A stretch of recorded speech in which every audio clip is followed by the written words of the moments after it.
హల్లెలూయా. అందరికీ షలోమ్. మరొకసారి పస్కా పండుగ శుభాకాంక్షలు. నా పేరు ఏలియా. మాది నల్గొండ జిల్లా నికరకల్ మండలం చందుపట్ల గ్రామం.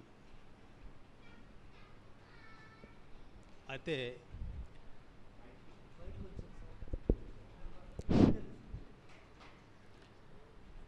మా పూర్వీకులు హిందువులే. మా తాత మా నాయనమ్మ వాళ్ళంతా హిందువులే. మా నాన్న కూడా చాలా అంటే పెళ్ళిడు వచ్చే వరకు కూడా హిందువుగానే ఉన్నాడు. ఇంకొక 2-3 సంవత్సరాలకు పెళ్ళి అయితే ధనంగా మా నాన్న ఒక పాస్టర్ ద్వారా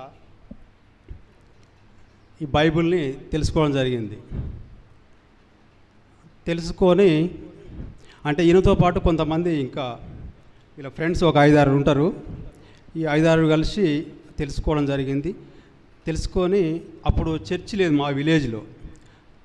గృహ కూడికలే పెట్టుకునేవాళ్ళు. అంటే ఒక వారం ఒక ఇంట్లో, ఒక వారం ఒక ఇంట్లో, అట్లా ఇండ్లలోనే ప్రార్థన పెట్టుకునేవాళ్ళంట. అట్లా నడుస్తుంటే మా నాయనమ్మకి ఇష్టం ఉండేది కాదు. మా నాయనమ్మేమో అన్యురాలు, అంటే విగ్రహారాధికురాలు. మా నాన్నని చర్చికి వెళ్తుంటారే, వద్దురా బాబు పోవద్దు, మనకు అది వద్దు అని అంటుంటే మా నాన్న మాట వినకుంటేనే వాళ్ళతో పాటు వెళ్ళేవాడంట. ఈ విధంగా జరుగుతున్న క్రమంలో పెళ్ళి చేయాలనే కార్యక్రమం పెట్టుకున్నప్పుడు, అంటే మా నాయనమ్మకు మా నాన్న ఒక్కడే. మా నాన్న సంవత్సరం వయసు ఉన్నప్పుడే మా తాతయ్య చనిపోయిందంట. ఇక ఒక్కడిని పెట్టుకొని ఆమె అట్లా సంసారం సాగిస్తున్న క్రమంలో అది జరుగుతుందన్నట. అయితే పెళ్ళి చేసే కార్యక్రమం వచ్చినప్పుడు మా పక్కన మా మండలమే, నికరకల్ మండలమే, పాలెం అనే ఒక గ్రామం ఉంటుంది. పాలెం గ్రామం నుంచి సరే ఒక సంబంధం మాట్లాడుకున్నారు, తీసుకొచ్చి చేద్దామని అనుకున్నారు. ఆ సంబంధం కూడా మా అమ్మకి ఇష్టం లేదు. ఎందుకంటే మా అమ్మమ్మకు 6 ఆడపిల్లలు, 1 కొడుకు. అయితే మా నాయనమ్మ ఏమనుకుందంటే ఈ అమ్మాయిని చేసుకుంటే మాకు కూడా అందరు ఆడపిల్లలు పుడతారేమో, అంటే తల్లిసాలు ఈమెకు వస్తుందేమో, కాబట్టి ఈ అమ్మాయి వద్దనే ఆలోచన చేసుకుందంట. కానీ మా నాయనేమో అది నమ్మకుండా అట్లే ఉంటుంది, వాళ్ళ తల్లికి ఆడపిల్లలు పుడితే ఈమెకు ఆడపిల్లలు ఎట్లా పుడతారు, అట్లే ఉండదు అని ఈయన చేసుకుంటాను. ఆమె వద్దని ఆడ కొంత డిస్కషన్ జరిగింది. సరే మొత్తానికైతే పెళ్ళి జరిగింది. పెళ్ళి జరిగిన తర్వాత 2-3 సంవత్సరాల వరకు కూడా పిల్లలు కావట్లేరు. అంటే మా నాయనమ్మ ఆశ ఏంటంటే నాకు ఒక కొడుకు, నా కొడుకుకు ఒక 4 పిల్లలు ఉంటే బాగుంటుంది అనే ఆశతో ఈమె ఉన్నది. 2-3 సంవత్సరాల పిల్లలు కాకపోయేసరికి మళ్ళీ గొడవ ఇంట్లో స్టార్ట్. నేను వద్దంటే చేసుకుంటేవిరా బాబు, ఇప్పుడు పిల్లలు కావట్లేరు, ఈమెను ఇడిపించుకుందాం, ఇంకో పెళ్లి చేసుకుందామని మా నాయనమ్మ. మా నాన్న వద్దు, అట్లా ఇడిపించుకుంటాం అంటే అప్పుడే బైబిల్ జ్ఞానం తెలుసుకుంటుండే కదా, మరి పెళ్ళి చేసుకొని విడాకులు ఇవ్వకూడదు కదా, అంటే బలమైన కారణం లేకుండా ఒక భార్యకు విడాకులు ఇవ్వకూడదు కదా అనే సందర్భంలో ఆయన వద్దంటుండే. సరే ఈ క్రమంలో మా నాయనమ్మ మా అమ్మని ఇబ్బంది పెట్టడం జరుగుతుంది. అంటే పిల్లలు కావట్లేదు, ఇది వద్దంటే చేసుకుంటా అని కొంచెం ఉంటాయి కదా గొడవలు ఇంట్లో. అయితే ఇక మా నాన్న మా అమ్మ మాకు పిల్లలు కావాలని ఇక ప్రార్థన చేయడం మొదలుపెట్టినాడు. పాస్టర్ చెప్పినట్ట, పాస్టర్ చేయడం, వీళ్ళు చేయడం, ఉపవాస ప్రార్థనల నుండి ప్రార్థన చేస్తారు, పిల్లలు కావాలి మాకు అని. అయితే మా నాన్న ఏం మొక్కుబడి చేసుకున్నాడు, ఒకవేళ నాకు ప్రథమ సంతానం కుమారుడు అయితే నేను నీకు సేవకు అప్పగిస్తా అని వాగ్దానం చేసుకొని ప్రార్థన చేసుకునే క్రమంలో ఈ లోపల మా అమ్మ గర్భవతి అయింది. అయితే మా నాయనమ్మ బాధ ఏంటంటే ఈమె మళ్ళీ ఆడపిల్లలకు అంటదేమో అని ఒక ఆలోచనలో ఆమెన్నది. అయితే ఈ లోపల మా పెద్దమ్మ, అంటే మా అమ్మ తోడ 6 కదా, మా అమ్మ కంటే పెద్ద ఒక ఆమె ఉంటుంది, మా అమ్మ 2వ ఆమె, మిగతా 4 ఇంకుంటారు. అయితే అంతకంటే ముందు మా పెద్దమ్మ పెళ్ళి అవుతుంది కదా, మా పెద్దమ్మకు ఆడపిల్ల పుట్టింది ఫస్ట్. ఆడపిల్ల పుట్టంగానే మా నాయనమ్మ ఏమంటుంది, ఫస్ట్ బిడ్డకు ఆడపిల్ల పుట్టింది, ఈమెకు కూడా ఆడపిల్లే పుడుతుంది అని ఇక ఇంట్లో కొంచెం గొడవ పెడుతుందంట. అయితే మా అమ్మ వాళ్ళు అరే ఫస్ట్ అంతకుముందు నుంచి అంటారంట, ఈమెకు అందరు ఆడపిల్లలే, ఈమె పిల్లలకు కూడా అందరు ఆడపిల్లలే పుడతారని అంటుంటారు అక్కడక్కడ. ఫస్ట్ బిడ్డకు ఆడపిల్లే పుట్టింది, మరి రెండో బిడ్డ గర్భవతిగా ఉన్నది, మరి ఈమెకు ఆడపిల్ల అవుతుందో మా పిల్లగాడు అవుతాడో అని ఎదురు చూస్తున్నానంట. మా నాన్నకు ఏముంది, నాకు ఫస్ట్ కుమారుడే పుడతాడు, నేను ఆయన సేవకు అప్పగిస్తానని చెప్పిన కదా, నాకు కుమారుని ఇస్తాడని మా నాన్నకు ఒక ఆశ ఉంది. ఈ లోపల నెలలు వచ్చినప్పుడు మా అమ్మమ్మ ఇంటికి తోలుతారుగా, ఫస్ట్ సంతానానికి అమ్మమ్మ ఇంటికి తోలిరంట. తోలిన తర్వాత అక్కడ ఎదురు చూస్తారు, అంటే అమ్మాయి పుడతారో అబ్బాయి పుడతారో అని ఆ కుటుంబం, మా అమ్మమ్మ వైపు కుటుంబం, మా నాయనమ్మ వైపు కుటుంబం ఎదురు చూస్తారు. ఎదురు చూస్తున్న క్రమంలో నేను అబ్బాయి పుట్టినప్పుడు మా అమ్మమ్మ ఇంటిలో సంతోషం. ఇక అంటే బాబు పుట్టిండు, మా నిందని తీసేసిండు, అంటే ఆడపిల్లలు పుడతారనే నిందని తీసేసిండు ఈ అబ్బాయి అని సంతోషం మా అమ్మమ్మ కుటుంబంలో. ఆ రోజులలో ఫోన్లు లేవు కాబట్టి ఏదైనా సమాచారం తెలియాలంటే ఒక మనిషి ఆ ఊరికి నుంచి ఈ ఊరికి వస్తేనో లేకపోతే ఉత్తరం రాస్తేనో తెలిసేది అప్పట్లో. అయితే ఎవరో ఆ ఊరు నుంచి మా ఊరికి వచ్చే వ్యక్తులు చెప్పి పంపారు, మీకు బాబు పుట్టిండు, మీ మనవడు పుట్టిండు చెప్తే మా నాయనమ్మ మా నాన్న అప్పుడు సంతోషపడి చూడడానికి వచ్చిరంట. ఇక మా అమ్మమ్మ ఇంట్లో నలుగురు చిన్నమ్మలు ఉన్నారు, మా అమ్మ ఉంది, మా తాత ఉన్నాడు, మా అమ్మమ్మ ఉంటుంది, అంటే దాదాపు 7. ఇక వాళ్ళ సంతోషం కాదు, అబ్బాయి పుట్టిండు కదా, ఇక మంచిగా సంతోషంగా ఉన్నారు. దానికి తోడు మా అమ్మమ్మ ఇంటి పక్కన చెరువు ఉంటుంది, ఆ చెరువు దగ్గరికి గొర్రెలను తీసుకొచ్చి ఆ నీళ్ళు దాపుకొని అక్కడ కూర్చొని మా ఇంటికి, అమ్మమ్మ ఇంటికి వాళ్ళు అప్పుడు చుట్టలు తాగుతారు కదా గొల్లలు, ఆ చుట్టలకు నుప్పు కోసం వచ్చేదట ఇక్కడికి. వాళ్ళు కూడా సంతోషపడడం, ఎత్తుకోవడం, ఇట్లా అల్లార ముద్దుగా నన్ను పెంచుతున్నారు. ఇక ఈ క్రమంలో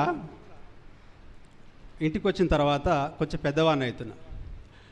మళ్ళీ నాకు 6 సంవత్సరాలు వచ్చేంత వరకు మళ్ళీ మా అమ్మ గర్భవతి కావట్లేదు. మళ్ళీ ఎందుకు గొడవ, వీడొక్కడే అవుతాడా, నాకు ఒక్కడే, మళ్ళీ వీనికి ఒక్కడే పుట్టిండు, ఒక్కడే ఉన్నాడు, పిల్లలు ఇంకా కావట్లేదు, 6 సంవత్సరాలు అయిందని మళ్ళీ కొంచెం మా నాయనమ్మ గొడవ పెడుతుందంట.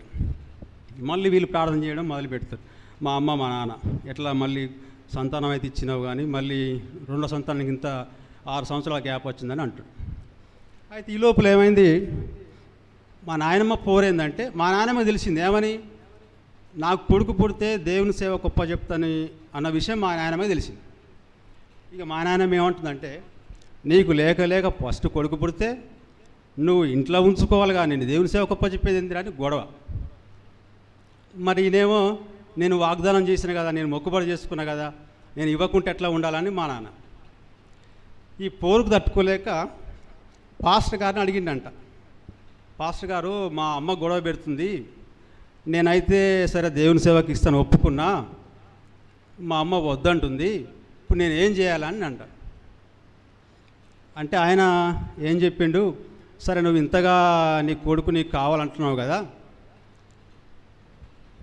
వేలం పాట ద్వారా నువ్వు కొనుక్కోవచ్చు మీ కొడుకుని అని ఒక సలహా ఇచ్చిండంట. వేలం పాట వేద్దాము, వేలం పాట వేస్తే నువ్వు పాట పాడు, ఇంత వెల ఇచ్చి కొనుక్కో, నీ కుమారుడు నీకు అవుతాడు, అంటే తండ్రికి నువ్వు వెల ఇస్తున్నావుగా, అంటే తండ్రి దగ్గర నుంచి నువ్వు కొనుక్కుంటున్నావు మళ్ళీ తిరిగి, కాబట్టి నీ కుమారుడు అవుతాడు, నువ్వు సేవ గొప్ప చెప్పుకున్నా ఏమి లేదు అనే ఒక సలహా ఇచ్చిండంట. ఆహా ఇదేదో బాగుంది, సరే అదే పని చేద్దామని ప్రేయర్కి కూర్చున్నప్పుడు నన్ను మధ్యలో కూర్చోబెట్టి చుట్టూ సంఘస్థులు ఉంటారు కదా, వాళ్ళంతా పాట పాడుతారు, అంటే నాది 10 రూపాయలు, నాది 5 రూపాయలు ఇట్లా పాడతారుగా ఏలం పాట. పాడి మరి ఎంత పాడిరో ఏమో, లాస్ట్కు నాన్న కొంత పాట పాడి ఆ డబ్బు ఆ పాస్టర్ గారికి ఇచ్చి నన్ను తీసుకున్నాడు. అప్పటి నుంచి ఏమనుకుంటారు, నా కుమారుని నేను సేవ గొప్ప చెప్పకున్నా ఏమి లేదు, ఎందుకంటే నేను వెల ఇచ్చి కొనుక్కున్నా. ఫస్ట్ అయితే వాగ్దానం చేసిన ఇస్తాని, ఆ తర్వాత కొనుక్కున్నా అని ఆ ఉద్దేశంలో ఉన్నాడు. ఇక మేము అది మర్చిపోయినాం, ఇంకా సేవ అనే విషయం మర్చిపోయినాం. ఈ జరుగుతున్న క్రమంలో నాకు 6వ సంవత్సరం వచ్చినప్పుడు ఒక పెద్ద ప్రమాదం జరిగింది. ఏంటంటే మా అమ్మ నేను ఒక ఇంటికి పోయినాం మామూలుగా మాట్లాడుకోవడానికి. ఆ ఇంట్లో గోడలకు సినిమా వాల్ పోస్టర్లు కొట్టేవాళ్ళు వెనకట. ఆ సినిమా వాల్ పోస్టర్ అంటే ఆ ఇంటి ఆయనకు సినిమా పిచ్చి బాగా. ఆ హీరోల పోస్టర్లు అవన్నీ తీసి గోడలకు, మట్టి గోడలే కదా, మట్టి గోడలకు కొట్టేవాడు. దానికి మూల అంటారుగా శీలలు, చెప్పు శీలలు, ఆ చెప్పు శీలలతో కొట్టి ఆ పోస్టర్లు కొట్టేవాళ్ళు. అయితే ఆ పోస్టర్కు ఉన్న ఆ శీలను నేను తీసుకున్నా, ఒకటి నాకు గుర్తుంది. అప్పుడు 6వ సంవత్సరం కాబట్టి తీసుకొని చేతిలో పట్టుకున్నా. మళ్ళీ ఇది చూసి వాళ్ళు ఏమంటారో తిడతారో అని ఏం చేసినా ఆ శీలను నోట్లో వేసుకున్నా. నోట్లో పెట్టుకొని ఏం చేసినా మా అమ్మ ఆమె మాట్లాడుకుంటారు, ఆ ఇంటి ఆమె, మా అమ్మ తొడ మీద పడుకున్నా. నేను పడుకునేసరికి ఆ శీల అట్నే మింగిన. శీల మింగిన చాలాసేపు వరకు మా అమ్మకు చెప్పట్లేను, భయం అవుతుంది నాకు, చెప్తే కొడుతుందేమో, ఇదెందుకు మింగినారో అంటదేమని. వాళ్ళ పావు గంట అర్ధ గంట సేపు దాకా మాట్లాడుకున్నారు. మాట్లాడుకొని బయటికి వెళ్ళి వచ్చేటప్పుడు అప్పుడు నాకు భయం అవుతుంది. ఇక మింగనైతే మింగిన మరి ఏమవుతుందో అని అప్పుడు మా అమ్మకు చెప్పిన. మా అమ్మకు చెప్పేసరికి మా అమ్మ గావరబడి మా వాళ్ళంతా వచ్చి అప్పుడు నెహరికలు తీసుకొచ్చారు హాస్పిటల్. తీసుకొస్తే శీల మింగినంటే అందరేంది చనిపోతాడు పిల్లగాడు అంటే అది ఎక్కడ కూర్చుకుంటుందో ఏమవుతుందో అని అందరు ఆశ వదులుకున్నారు. అంటే అది మన బాగుంటుంది, ఎక్కడో కూర్చుకుంటుంది, పిల్లగాడు చనిపోతాడని అందరూ భయపడుతున్నారు. డాక్టర్ గారు సరే చూద్దాము, ఒక రోజు 2 రోజులు చూద్దాము, మోషన్స్కి టాబ్లెట్స్ ఇస్తా, వస్తేనే వచ్చింది, లేకుంటే ఎక్స్రే తీసి ఏమైనా ఆపరేషన్ చేయవలసి వస్తుందేమో చూద్దామని అబ్జర్వేషన్లో పెట్టండి. కానీ ఏమి కాకుండా నాకు శీల బయటకు వచ్చేసింది. ఎక్కడ ఎలాంటి ఇక్కడ కొంచెం కూడా ఎక్కడ గుచ్చుకోకుండా ఆ పరమతను అన్నప్పుడు కాపాడండి. ఈ విధంగా జరుగుతున్న క్రమంలో ఆ తర్వాత చదువుకోవడం, 10th క్లాస్ వరకు మా ఊళ్ళో చదువుకున్నా. తర్వాత ఇంటర్మీడియట్ సూర్యాపేటలో చేసిన. తర్వాత ఇంటర్ తర్వాత రాక్చర్చ్ ఐటీఐలో ఇక్కడ రాజేంద్ర నగర్ దగ్గర కిస్మత్పూర్ ఉంటుంది, బుద్వేల్ పక్కన. ఆ కిస్మత్పూర్లో ఐటీఐ చేసినప్పుడు అంతకుముందు నేను బైబిల్ని చదివేవాడిని, కానీ ఎట్లా చదివేవాడిని, రెఫరెన్స్ అంటే మెసేజ్ ప్రకారం లేదా అక్కడొకటి అని చదివేవాడిని. కానీ రాక్చర్చ్ వాళ్ళు ఏం చేశారంటే సంవత్సరంలో బైబిల్ కంప్లీట్ చేయాలి అని మా పిల్లలకు అంతా చెప్పారు. అప్పుడు బైబిల్ని బాగా చదవడం మొదలుపెట్టినప్పుడు చదువుతూ యేసేపు చరిత్ర చదువుతున్నా. అప్పటిదాకా నన్ను మామూలు చదివినా కానీ యేసేపు చరిత్ర కాడికి ఎప్పుడైతే వచ్చిందో ఆయన జీవిత చరిత్ర నన్ను బాగా ఆకట్టుకుంది. ఆయన జీవిత చరిత్ర నన్ను బాగా ఆకట్టుకొని ఇలా ఉండాలి మనిషి అంటే ఎట్లా అంటే ఇట్లా ఉండాలని అప్పటి నుంచి నేను ఒక రోల్ మోడల్ అంటే నాకు రోల్ మోడల్ ఎవరంటే యోసేపే. ఇప్పటి వరకు నేను యోసేపుని రోల్ మోడల్గా పెట్టుకుంటా.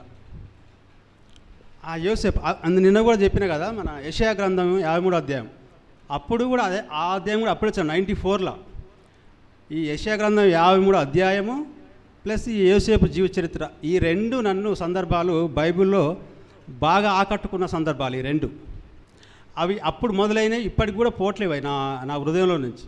యోసేపు చరిత్ర ఒకటి, యెషయా గ్రంథం 53వ అధ్యాయం ఒకటి. ఈ 2 నాకు అంటే నా జీవితాన్ని మలుపు తిప్పిన సందర్భాలు ఇవి 2. మన అంటే యవనస్తులు దేని చేత తమ నడతను శుద్ధిపరచుకుందరంటే నీ వాక్యాన్ని జాగ్రత్తగా చూసుకున్న చేతనే కదా అనే వాక్యంతో, అందులో యోసేపు కూడా తన జీవితాన్ని ఎలా కాపాడుకున్నాడు, ఎలా పాపానికి దూరంగా ఉన్నాడు అని బాగా అదొక నాకు హృదయంలో నాటకపోయింది. అలాగనే ఉండాలి మనం కూడా అని ఆ విధంగా ఉన్నాను. ఆ తర్వాత 94లో అయిపోయిన తర్వాత 96 మళ్ళీ ఇక్కడ రాజేంద్ర నగర్లో హెచ్ఎల్ కంపెనీలో అప్రెంటిస్ చేయడం కూడా జరిగింది. ఇక ఆ తర్వాత 2000 సంవత్సరం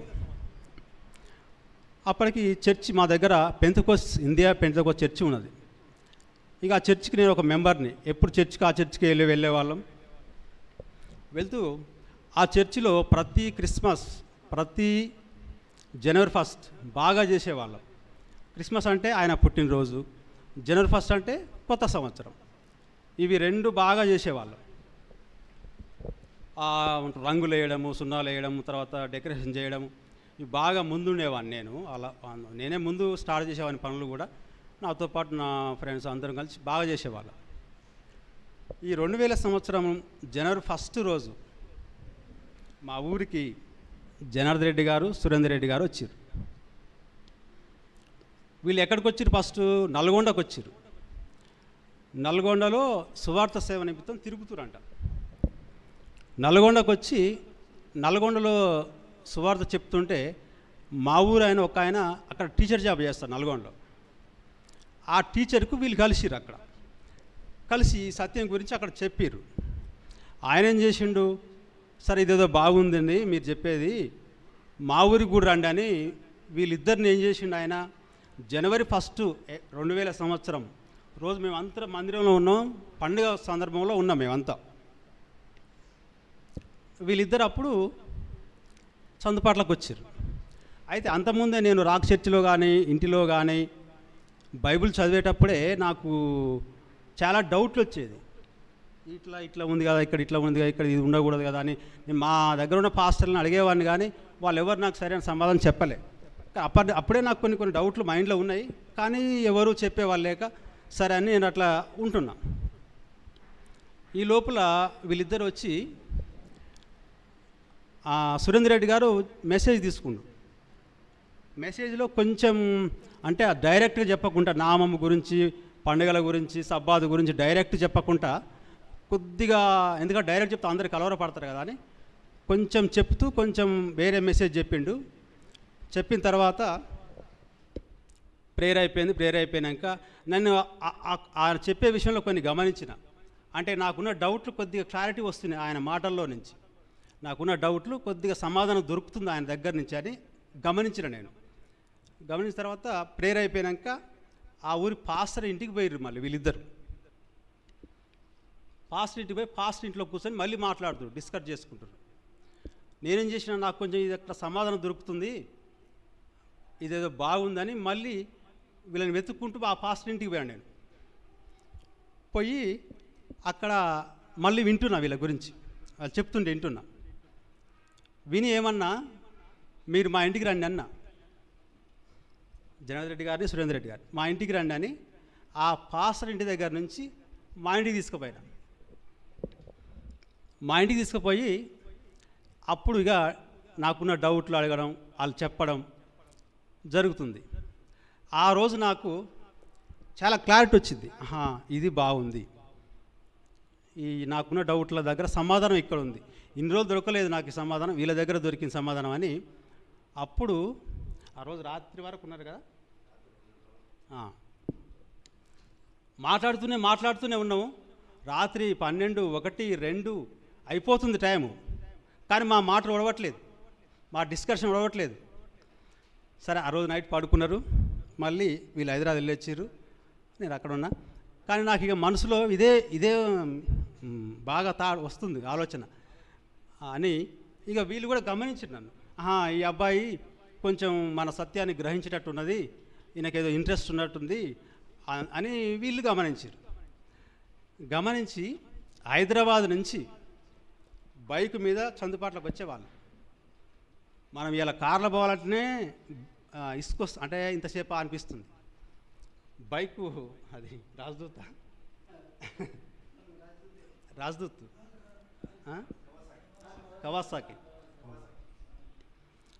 కవాసాకి బండి మీద ఇద్దరు మరి ఎప్పుడు బయలుదేరే వాళ్ళు, ఎప్పుడు సాయంత్రం వరకు నా ఇంటికి వచ్చేవాళ్ళు. సాయంత్రం 4-5 గంటల వరకు ఇంటికి వచ్చేవాళ్ళు. నేనేం చేసేవాడిని, వీళ్ళకి వంట చేయాలి కదా. మా అమ్మ మా నాన్నకు కొంచెం వాళ్ళకు తెలియదు కదా సత్యం గురించి, కొంచెం నాకే ఇంట్రెస్ట్ ఎక్కువ, వాళ్ళకు లేదు అంతగా. వీళ్ళకు వంట చేసేవాడిని నేనే. నాకు అప్పుడు పెళ్ళి కాలే ఇంకా. నేనేం వంట చేసేది, కోడిగుడ్డు టమాటా ఉండేది, నాకు వచ్చిన వంట అదే. అన్నం వండుతా, వేరే కూరలు చేయరాదు నాకు. కోడిగుడ్డు టమాటా తొందరగా వండుతుంది, తొందరగా ఉడుకుతుంది, తొందరగా అవుతుంది, పని ఎక్కువ ఉండదని నేను అదే వండి పెట్టేవాడిని ఎప్పుడు వచ్చినా.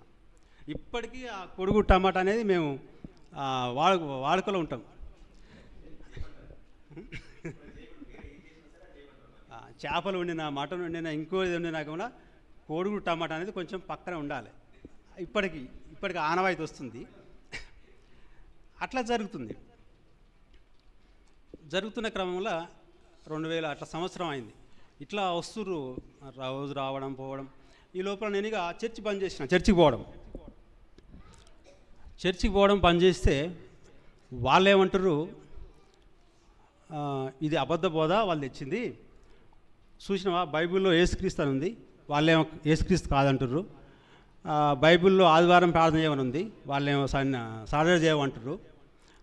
బైబిల్లో అది క్రిస్మస్ పండుగ ఉంది, జనవరి 1 ఉంది కొత్త సంవత్సరం, వాళ్ళేమో వేరే పండుగలు చేయమంటారు.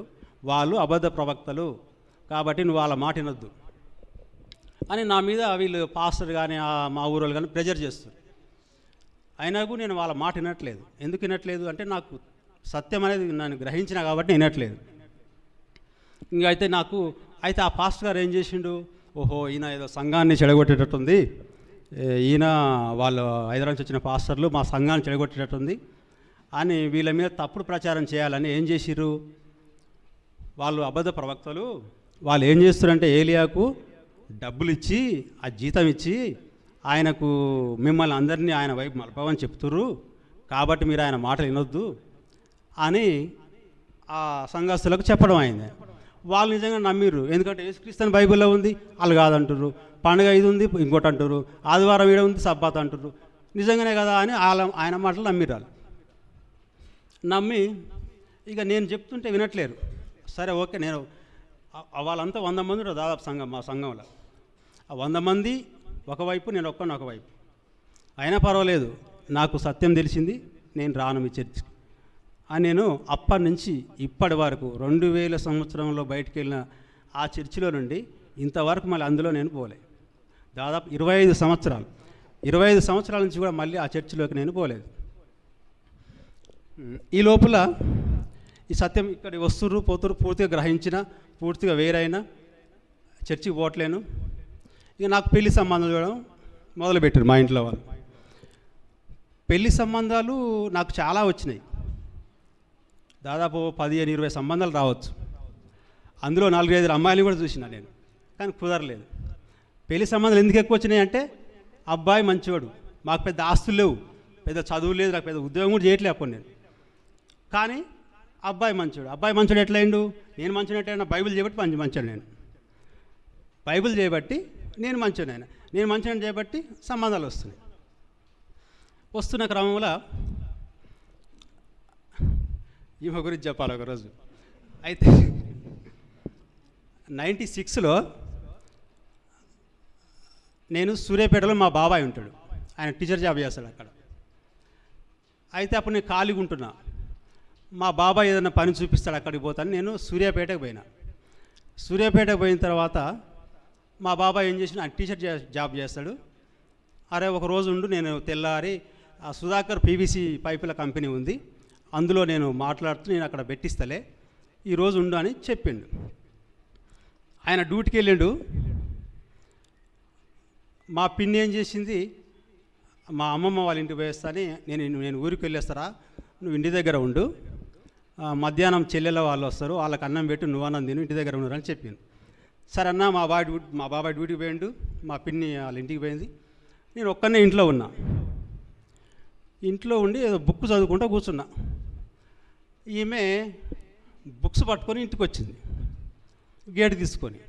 నేనేమనుకుంటున్నా, మా చెల్లెళ్ళు వస్తారని చెప్పింది, ఈమె వస్తుంది, ఈమె అప్పుడు 9th or 10th చదువుతుంది, 9th or 10th అని, అప్పుడు 10th. ఈమె ఎవరని నేను ఎవరంటలేను, ఆమె నన్ను ఎవరంటలేదు. సరే గేట్ తీసుకుంది, లోపలికి వచ్చింది, నేను మంచం మీద నేను చదువుకుంటున్నా, ఆ పక్కన కూర్చుంది, ఏదో రాస్తుంది, చదువుకుంటుంది ఆమె.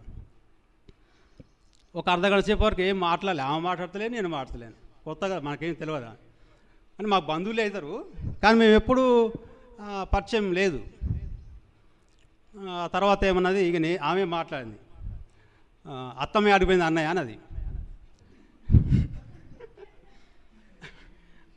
అత్తమ్మ ఆడిపోయింది అన్నయ్య అంటే నేను అనుకున్న మనసులో, అత్తమ్మ అంటే నాకేమో మరదలవుతుంది, కానీ అన్నయ్య అంటే సర్లే అని నేనేమన్నా ఊరిపోయింది అన్న. సరే అని అయిపోయింది. ఈ లోపల మా చెల్లెల వాళ్ళు వచ్చారు. కొన్ని మంచి లేవా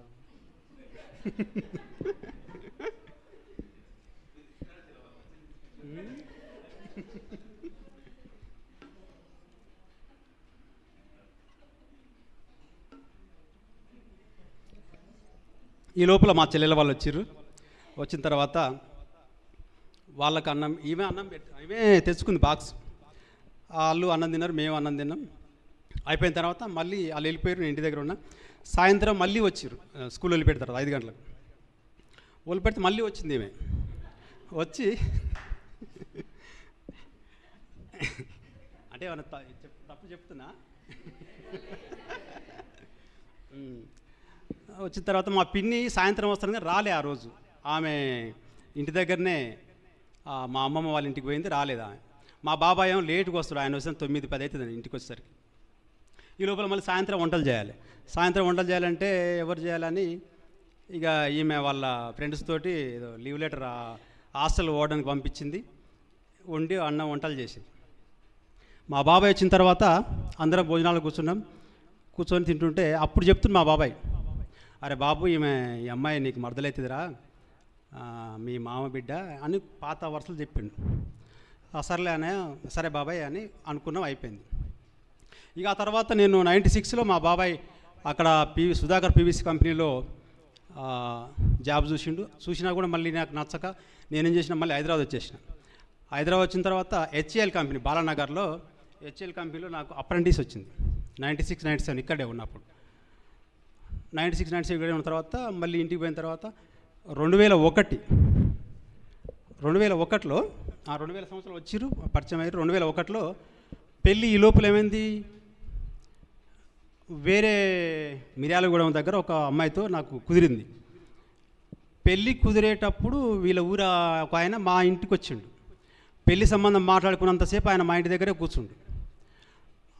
అయితే తర్వాత వాళ్ళ ఇంటికి వెళ్ళిపోయాక వీళ్ళకి చెప్పిండంట, మీ అల్లునికి ఇట్లా పెళ్ళి కుదిరింది అది ఆ ఊరని. ఈ లోపల తెల్లారు మేమేం చేసినాం, మళ్ళీ మిర్యాలగూడెం పోయినాం, అమ్మాయిని చూసుకున్నాం, మాట్లాడుకున్నాం, ఓకే అయింది. పప్పన్న ఒక డేట్ పెట్టుకున్నాం. ఈ లోపల ఏమైంది, వీళ్ళకి తెలిసింది కదా, ఈ అమ్మాయి ఫోర్స్ పెట్టింది వాళ్ళ ఇంట్లో, నేను ఆయన చేసుకుంటాను. అంటే మా పెళ్లి విషయంలో ఆమెదే ఎక్కువ బలవంతం, ఆమెదే, నాదేం కాదు. అయితే వాళ్ళ అమ్మ నాన్నలతో గొడవ పెట్టుకుందనంట, ఏమని నేను ఆయన్ని చేసుకుంటా. అప్పుడే ఒక్కసారి చూసిన పరిచయం అంతే, ఇక ఆ రోజే, మళ్ళీ ఎప్పుడు కలవలేదు, అంత ముందు కలవలేదు, తర్వాత కలవలేదు. మళ్ళీ ఇక మరి ఏమనుకుందేమో, ఆయన చేసుకుంటే గొడవ పెట్టుకుంటాను. వీళ్ళ నాన్న వీళ్ళ బాబాయ్ ఇద్దరు వచ్చి మా ఇంటికి వచ్చి, నువ్వు పెళ్లి సంబంధం చేసుకున్నాను, వీల్లేదు, మా అమ్మాయిని ఇస్తాం అంటే, ఆ సంబంధం వేరే పాస్టర్ మాట్లాడాడు. మరి మేము మాట్లాడుకున్నాం, కుదిరింది, అయిపోయింది, ఇప్పుడు ఎట్లా వచ్చిందనంటే కాదు అని మళ్ళీ ఆ పాస్టర్ దగ్గరికి పోయి కూడా చెప్పారు వీళ్ళ నాన్న వీళ్ళ బాబాయ్, మా అమ్మాయిని ఇస్తాం, మీరు రావద్దని చెప్పారు. ఇక వాళ్ళు గొడవ పెట్టుకుర్రు, అయిపోయింది. తర్వాత పెళ్ళి అయింది. పెళ్ళి అయిన తర్వాత అప్పుడు మాకు ఏం లేదు, ఇక ఖాళీగా ఉంటున్నాం, ఆమెకు పని లేదు, నాకు పని లేదు, ఇంట్లో ఉంటున్నాం. ఇక మా అమ్మ కొంచెం పోరు, ఏం పని చేయట్లేదు, ఇద్దరికి పెట్టాలన్నా, మేము ఇద్దరు చాదాలన్నా అని కొంచెం వాళ్ళు ఇంట్లో అంటారు. అయితే ఈ లోపల నాకు ఒకటి గవర్నమెంట్ ప్రోగ్రాం ఒకటి వచ్చింది, CLDP అని, రైతులకు ఇనాం భూములు ఇస్తే అక్కడ ఆ ఇనాం భూముల్ని శుద్ధి చేసి మళ్ళీ వాళ్ళకి రైతులకి ఇలా ఒక ప్రోగ్రాం ఉండే, అందులో నన్ను ఉంచి మా విలేజ్ తరపున. నాకు అప్పుడు జీతం ఎంత, 500, నెలకు 500, 2005లో. ఈమె ఖాళీ ఉంటుంది. అప్పుడు చంద్రబాబు నాయుడు పనికాహార పథకం పెట్టిండు, పనికి బియ్యం పథకం, పని చేస్తే బియ్యం ఇయ్యాడు. అప్పుడు ఆ పనికి వెళ్తుంది, నేను ఈ 500 రూపాయల జీతం చేస్తున్నా, ఇద్దరం కలిసి నడుస్తుంది. ఈ లోపల ఇక ఇంట్లో గొడవ ఎక్కువయ్యేసరికి మేమేం చేసినాం, డివైడ్ అయినప్పుడు మేము బయటికి వెళ్ళే రోజు మా దగ్గర ఓన్లీ 150 రూపాయలు 5 కేజీల బియ్యమే ఉన్నాయి మా దగ్గర. మా వాళ్ళు బయటికి వెళ్ళా ఉంటారు. మేము ఎట్లా బతకాలి? నాకంటే చిన్నది జాబ్, 500 రూపాయల జాబు, ఆమె కూలిపోతుంది. ఎట్లా బ్రతకాలి మేము? అయినా కూడా సరే ఏమన్నా కానీ అని వేరే బయటికి వెళ్ళాం. 150 రూపాయలు 5 కేజీల బియ్యంతో మేము బయటికి వెళ్ళాం. అంటే 2 చేపలు 5 రొట్టెల 2 చేపలు 5 రొట్టెలు యశ్వా మెస్సయ్య 5,000 మందికి ఎట్లా పంచిండో మా దగ్గర ఉన్న 150 రూపాయలు ఆ 5 కేజీల బియ్యంతో బయటికి వెళ్ళినాం. పక్క ఇంట్లో ఉంటున్నాం. ఈ లోపల ఇంకో సమస్య వచ్చింది. వంశీ మావోడికి పక్కింటి అబ్బాయి మా వంశీని సైకిల్ మీద ఎక్కించుకొని కింద పడేసి తలకు పెద్ద గాయమైంది. నేనే నెకటికల్ ఉన్నా. అప్పుడు ఫోన్లు లేవు, మాకు ఫోన్లు కూడా లేవు. అయితే పెద్ద గాయమైంది, వామిటింగ్స్ అవుతున్నాయంట. చాలా సీరియస్ ఉంది, అంటే బ్లడ్ క్లాట్ అవుతుంది, వామిటింగ్స్ అవుతున్నాయని అయ్యేసరికి మేమేం చేసినాం, అక్కడి నుంచి నల్గొండ తీసుకుపోయినాం. మేము నల్గొండ వంశీని తీసుకొని పోయినాము. జనార్దన్ రెడ్డి గారు, సురేందర్ రెడ్డి మా ఊరికి వచ్చారు. అంటే అప్పుడు మాకు ఫోన్ లేవు. ఫోన్ చేసి మేము వస్తున్నాం చెప్పడానికి ఫోన్ లేవు, ఏమి లేదు. వాళ్ళు కామన్గా అంటే విలేజ్ పోయి కలిసి వద్దామని వాళ్ళు వచ్చిరంట. వాళ్ళు రాకముందుకే మేము నల్గొండ పోయి నల్గొండ నుంచి హైదరాబాద్కి వచ్చినాం. అయితే ఆ రాత్రి అక్కడే పడుకుని ఇద్దరు పడుకుంటే మధ్యరాత్రి ఒక పెద్ద తేలు వీళ్ళ వైపు వస్తుందంట కరవడానికి. అయితే మీకు మేలుకొచ్చింది కదా ఫస్ట్. రాత్రి 1 గంటకో 2 గంటలకో జనార్దన్ రెడ్డి గారు లేచి చూస్తాకనే తేలు కనిపిస్తుందంట. ఎమ్మటే ఏం చేసేట్టు, అంటే మా ఇంటికి కొత్త ఇల్లు, ప్రహారీ లేదు, ఏమీ లేదు, గేట్లు ఏమీ లేకుండే, కొంచెం ఇబ్బందిగా ఉండే. అయినా కూడా ఆ ఇబ్బంది అక్కడే పడుకుర్రాళ్ళు. ఆ తేలు నా నైట్ చంపారు. పొద్దున్నే మళ్ళీ ఎక్కడ పోయారంటే ఇట్లా బాబుకి దెబ్బ తగిలింది, హైదరాబాద్ పోయారంటే మళ్ళీ హైదరాబాద్కి వచ్చారు. హైదరాబాద్ కామినేని హాస్పిటల్లో అక్కడ మేము ఉంటే అక్కడికి వచ్చారు. అక్కడ ప్రేయర్ చేసారు. అక్కడ బాబాన్న కూడా వచ్చిన ఆ రోజు. బాబాన్న, సురేందర్ రెడ్డి గారు, జనార్దన్ రెడ్డి గారు అందరూ వచ్చారు. వచ్చిన తర్వాత ఆ ప్రమాదంలో నుంచి ఆ పరమ తండ్రి మమ్మల్ని, మా కుమారుడిని కాపాడండి. ఆ రోజు నాకు ఒక గుర్తు, అంటే చనిపోతాడు బాబుకు కూడా చాలా సీరియస్ అని డాక్టర్లు చెప్పినప్పుడు నేను ఒక వాగ్దానం చేసినట్టు గుర్తు. నా కుమారుడు బ్రతికితే నేను నీ సేవకిస్తా అని అన్నట్టు నాకు గుర్తు. మరి అది ఒక సస్పెన్స్లో ఉన్నా నేను. ఇంకా ఇప్పుడు మా నాన్న ఒక సస్పెండ్, నన్ను సేవకిస్తా అని అదొకటి ఉంది. మళ్ళీ నా కుమారుణ్ణి నేను సేవకిస్తాను నేను ఒకటి ఉంది. మా ఇద్దరు ఇప్పుడు కొంచెం పెండింగ్లే ఉన్నాయి ఆ విషయంలో. అంటే తండ్రి సేవ చేసే విషయంలో మా ఇద్దరం మేము కొంచెం ఇంకా మా ఇద్దరి మీద, నా మీద, నా కుమారుని మీద ఆ తండ్రి సేవ చేసే బాధ్యత ఉన్నది అని నేను అనుకుంటున్నా. మరి ఆ పరమ తండ్రి చిత్తం, మరి ఆయన ఏం చేస్తాడో. ఆ తర్వాత ఇప్పుడు జనార్దన్ రెడ్డి గారు, సురేందర్ రెడ్డి గారు ఎప్పుడైతే పరిచయం అయ్యారో ఆధ్యాత్మికంగా, ఆర్థికంగా నా జీవితమే టర్న్ అయింది. నా జీవితంలో ఒక మలుపు వీళ్ళు పరిచయం కావడం. ఇప్పటి వరకు నా జీవితంలో పరిచయం అయిన 3 వ్యక్తులు నా జీవితాన్ని టర్న్ చేసి. ఒక వ్యక్తి హెచ్ఏఎల్ కంపెనీలో బాలానగర్లో జయానంద్ అని ఒక సార్ ఉండే. ఆయన పరిచయం 96లో. ఆయన నా జీవితంలో ఎన్నో మంచి మాటలు చెప్పి ఆయన ద్వారా చాలా నేర్చుకున్నా. అది కొంత ఆయన మనసులో పెట్టుకున్నా. ఆయన ద్వారా కొన్ని మంచి నడుచుకున్నాం. ఆ తర్వాత 2000 సంవత్సరంలో జనార్దన్ రెడ్డి గారు, సురేందర్ రెడ్డి గారు వీళ్ళు పరిచయం అయ్యి వీళ్ళు ద్వారా నా జీవితమే మారిపోయింది. అంటే ఆధ్యాత్మికంగా, ఆర్థికంగా, మానసికంగా ఏ విధంగా చెప్పాలన్నా కూడా వీళ్ళు పరిచయం అయ్యి చాలా మార్పు వచ్చింది మా జీవితంలో. ఆ తర్వాత 2007లో ఎంపీడీఓ రాఘవేంద్రరావు సార్ ఉండే మాకు ఎండిఓ గారు. మేము ఇద్దరం ఇప్పుడు ఉద్యోగం చేస్తున్నాం. అంటే ఒక విధంగా ఆ సార్ కృషి చాలా ఉంది. ఆయన మాకు చాలా హెల్ప్ చేసింది మా ఉద్యోగాలల్లో. వీళ్ళు 3 నా జీవితంలో ఇప్పటి వరకు మర్చిపోలేని వ్యక్తులు. వీళ్ళు ఎప్పటికీ గుర్తుంటారు. వీళ్ళ ద్వారా మా జీవితాలే మారిపోయినాయి. వీళ్ళు మమ్మల్ని, అంటే వాళ్ళకంటే ఎక్కువ వీళ్ళు ఇటు ఆధ్యాత్మికంగా మమ్మల్ని మంచి మార్గంలో నడవడానికి, మంచి మార్గంలో జీవించడానికి వీళ్ళు దోహదపడినారు. ఆ తర్వాత మా భార్యకు ఉద్యోగం కూడా అనుకోని రీతిగా వచ్చింది. ఒక 15 మంది రాసిరు మాతో పాటు జాబు. ఎగ్జామ్ రాసినప్పుడు ఈమెకంటే ముందు ఒక ఆమెకు ఎక్కువ మార్కులు వచ్చినాయి, తర్వాత ఈమెకు వచ్చినాయి, తర్వాత ఇంకొక ఆమె వచ్చినప్పుడు మేమేమనుకున్నాం, ఫస్ట్ మార్కులు ఎవరికి వస్తే వాళ్ళకి ఇస్తామని. అప్పుడు కిరణ్ కుమార్ రెడ్డి ముఖ్యమంత్రి ఉండే. అప్పుడు ఆయన ఫస్ట్ రాజకీయాలు వద్దు, పైరవీలు వద్దు, ఎవరికి ఎక్కువ మార్కులు వస్తే వాళ్ళకే జాబ్ అని అన్నాడు. మేము కూడా ఏమనుకున్నాం, ఈమెకు రాలేదు, సెకండ్ వచ్చినాయి, ఫస్ట్ ఇంకొక ఆమెకు వచ్చినాయి, ఆమెకే జాబ్ పోతుంది, మాకు రాదు అని మేము అనుకున్నాం.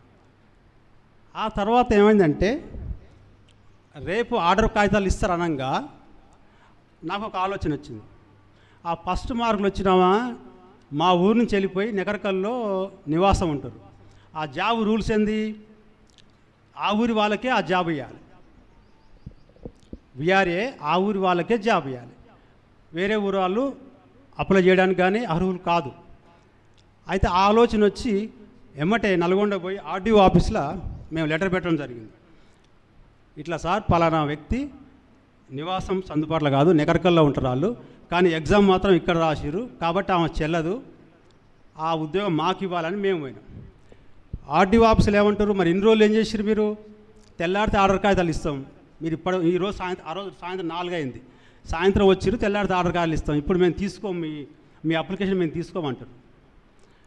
ఎట్లా అని మళ్ళీ ఆలోచించి మాకు తెలిసిన వాళ్ళు నల్గొండలో వాళ్ళని పట్టుకొని పోయి గట్టిగా మాట్లాడి, ఎందుకు తీసుకోరండి, ఎప్పుడైతే తీసుకోవాలి మీరు అంటే ఆయన తీసుకుంటూ తెల్లారి అందరికీ ఆర్డర్ కాగితాలు ఇచ్చారు, ఆ ఒక్కదానికి ఆర్డర్ కాగితం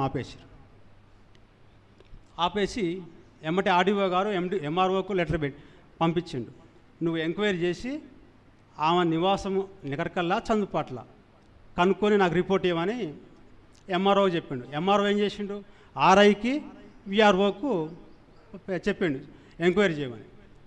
వాళ్ళు వచ్చి ఎంక్వైరీ చేసినప్పుడు మాకే సపోర్ట్గా చెప్పారు విలేజ్లో అంతా, అవును సార్ ఆమె లేదు, ఇక్కడ లేదు, వాళ్ళంతా నెహర్కల్కి వెళ్ళిపోయారు, ఆమె ఇక్కడ ఉండట్లేదు అనే రిపోర్ట్ చెప్పేసరికి ఆర్డీఓ ఆఫీస్లో ఆ రిపోర్ట్ ఇచ్చారు, ఆ ఉద్యోగం మాకు రావడం జరిగింది.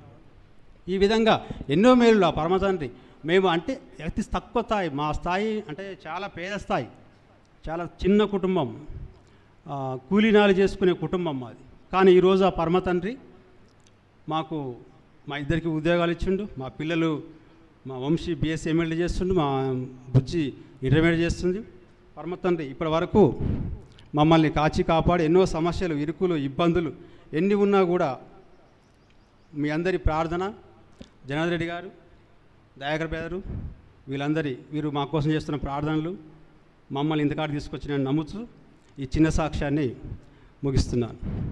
పరమతండ్రి మీకు స్తోత్రం. పరమతండ్రి